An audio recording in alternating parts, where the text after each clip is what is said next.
The sun was falling fast behind the jagged horizon, painting the endless desert in shades of red and gold. Dust swirled in small whirlwinds, twisting across the dry earth as though the land itself was alive. In the distance, the small town of Red Hollow lay quietly, its wooden buildings creaking in the evening wind.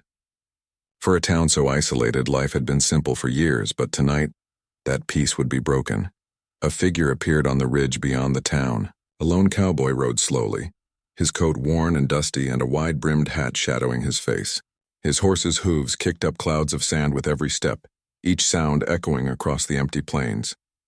He carried a rifle slung low across his back, and there was something in the way he held himself, quiet, alert, almost like a predator waiting. The townsfolk would later whisper about him, but for now, he was just a man riding into the fading sun. The cowboy's name was Elias Kane. He had traveled far from the outer territories, where humans had tried to settle planets not meant for them.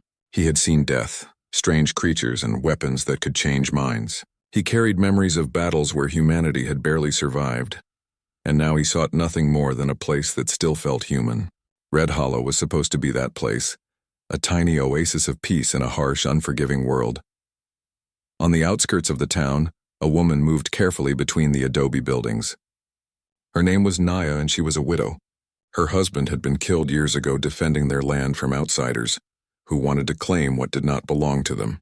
She was young, but the loss had aged her eyes.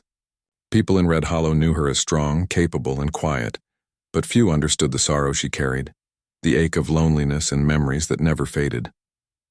She tended her small garden, caring for herbs and plants that had been passed down from her people, the Apache. Even in the harsh desert, she kept life alive. Elias's arrival did not go unnoticed. A few curious eyes peered from windows and behind fences, but no one dared approach. The wind carried his presence like a warning. When he reached the center of town, the saloon doors banged open behind him and a pair of men looked up from a card game. "Stranger," one muttered. "Where are you headed?" Elias did not answer. He simply scanned the street, noting every detail, the quiet tension, the way shadows moved differently in the twilight, and the faint glow of something unnatural in the canyon nearby. He had come for one reason: a fugitive carrying stolen alien fragments, dangerous pieces of technology that could bend minds and destroy lives if left unchecked. The fugitive had been traced to Red Hollow. Elias knew it was only a matter of time before chaos reached this small town, and he could not allow that. He needed to find the man before anyone else was hurt. But as he walked toward the edge of town, a soft, urgent sound stopped him. A voice. It was pleading, trembling, and it cut through the wind like a knife. Naya stood just outside her cabin, her eyes wide, her hands raised slightly in fear. She had heard rumors about strangers coming through the desert, about dangerous men who would take what they wanted and leave nothing behind. And now, standing before her was one such stranger, his presence commanding, his gaze intense. The rifle on his back glinted in the fading light, and instinctively she knew he would not hesitate to use it. "I'll do whatever you want," she said, voice breaking. "Just, please don't hurt me." Her words were desperate, but there was a strength beneath them, a flicker of defiance that told Elias she was not entirely afraid. She was alone, yes, but not helpless. That alone made her different from so many others he had met in the outer territories. Humanity, he realized, had a strange way of showing courage when it mattered most. He approached slowly, careful not to make sudden movements. "I'm not here to hurt you," he said quietly. His voice was calm but firm, carrying the weight of someone who had seen too much to be frightened easily. "But there's a man here who is dangerous. He has something that should not be in this town." He paused, watching her reaction. Her brow furrowed, and she took a hesitant step back, still keeping her eyes on him. She could sense the truth in his words. She had seen strange things in the desert herself, things that defied explanation. She knew when someone was being honest. Before she could respond, a movement behind her caught Elias's attention. The fugitive had entered her cabin, frantic and panicked. In his hands he clutched a small container that pulsed with an eerie blue light. Elias's heart tightened. That was the relic, the object he had been tracking for months. The fragments had been scattered across worlds, but somehow, one had ended up here in the hands of a man who didn't understand its power. If it activated, it could control everyone nearby, bending their thoughts, their emotions, even their will. It had to be stopped. He stepped forward, hand on the rifle slung across his back. "Stay back," he warned, voice rising slightly. "Move aside or you will get hurt." Naya stepped in front of the cabin door, placing herself between Elias and the fugitive. "No," she said firmly, though her voice trembled. "I won't let you hurt him. Please stop." Her eyes were wide with fear, but her stance was unwavering. She was protecting something she did not fully understand, and Elias could see that. It reminded him of battles long ago when he had stood over another life, forced to make choices he hated. And now he had to make another. Lightning flashed across the sky, not from a storm, but from the pulsing relic inside the cabin. Its light reflected in Naya's eyes, and Elias realized the danger was greater than he had thought. He had to act, but he couldn't harm her. He needed her to understand, to trust him, even if only a little. "This thing," he said, gesturing toward the cabin. "It can hurt anyone. It doesn't care who you are. You have to step aside." But Naya shook her head. "No, not while he's in there." Her voice was desperate, but it held a quiet power that Elias had seen in survivors across the galaxies. She was human, and humans could do remarkable things when they believed in something worth protecting. The fugitive emerged from the cabin, frantic, his hands trembling. "You don't understand," he shouted. "This is power. Power we can control." The relic glowed brighter, reacting to his fear, and Elias realized the truth. The relic was sentient. It could sense emotions, and it fed on fear. The man holding it was already being consumed, and if it fully awakened, it could spread its influence beyond the canyon, beyond the town, beyond the desert itself. Elias raised his rifle slowly, not aiming at Naya, but ready to act if the man threatened anyone. "Step away," he said firmly. The fugitive hesitated, glancing between the rifle, the woman, and the glowing object. His fear made him foolish. The relic pulsed violently, and a wave of energy knocked them all back, sand and dust swirling around them in a blinding cloud. Naya's hands shot out to steady Elias as he stumbled, and together they shielded themselves from the worst of it. When the dust settled, the cabin was partly destroyed, the fugitive gone, and the relic hovering in the air, glowing brighter than ever. Elias and Naya stood side by side, both breathing heavily, both aware that their lives had just changed forever. The relic was alive, aware, and it had chosen this moment to awaken. They could not run from it, and they could not fight it alone. Naya looked at Elias, her face streaked with dust and tears. "I'll do whatever you ask," she whispered. "Just don't let it take me." Her voice was small but steady, carrying a courage born of loss and survival. Elias nodded, understanding that fear would not defeat this threat, but courage might. "We fight it together," he said quietly. "But you have to stay calm.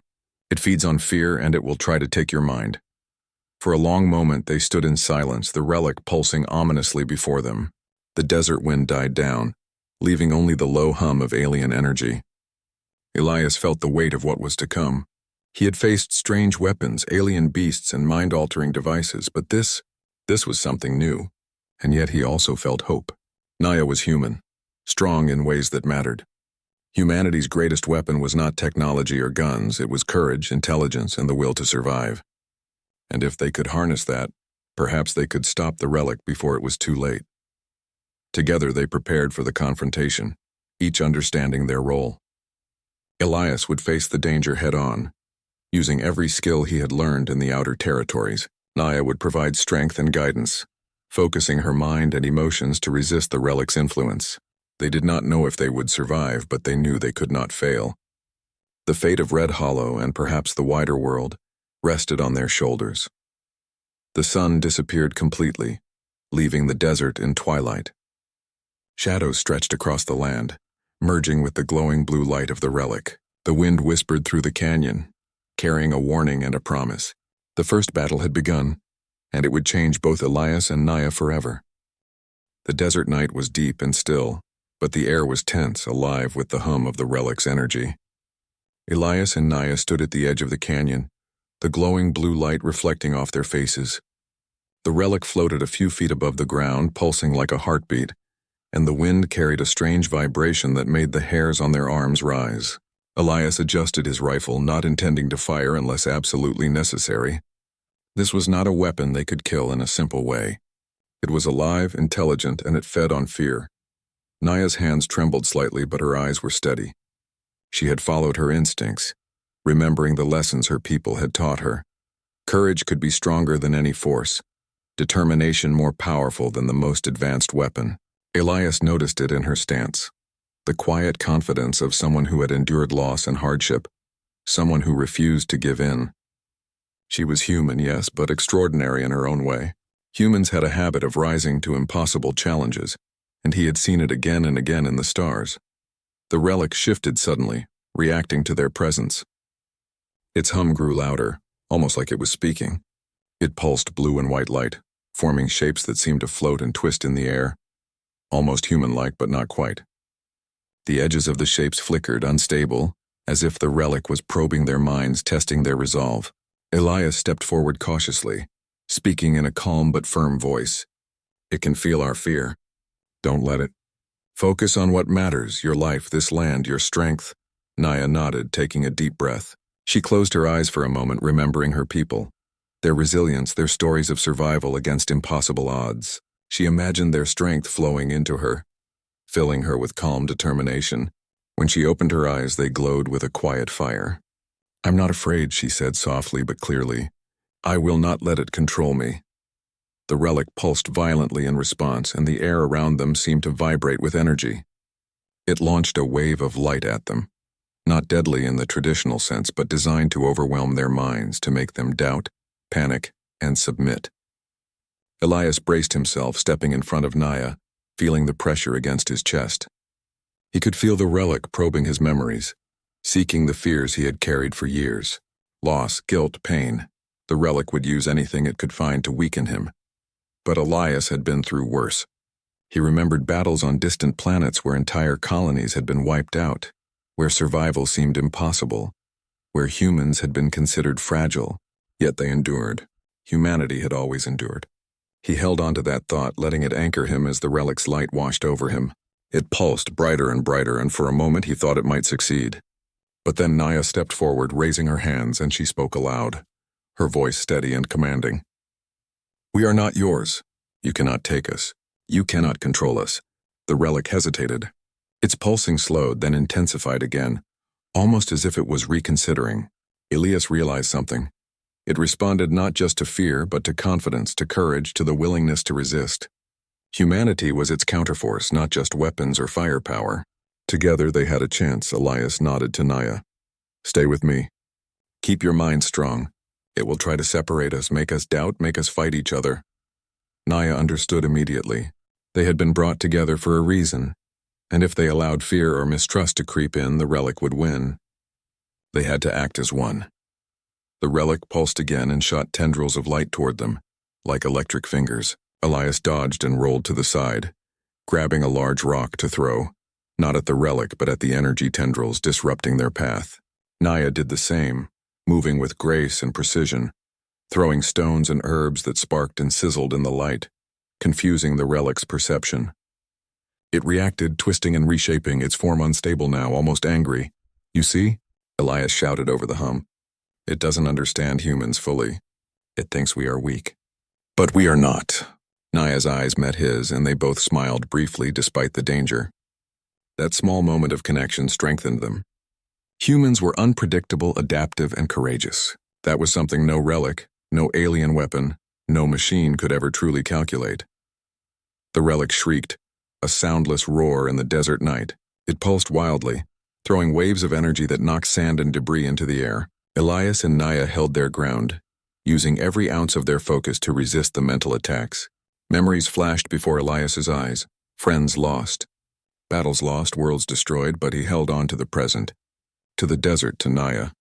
His courage fed into her courage, and together they formed a shield of willpower that the relic could not penetrate. Then Naya remembered the stories her mother had told her about protection charms.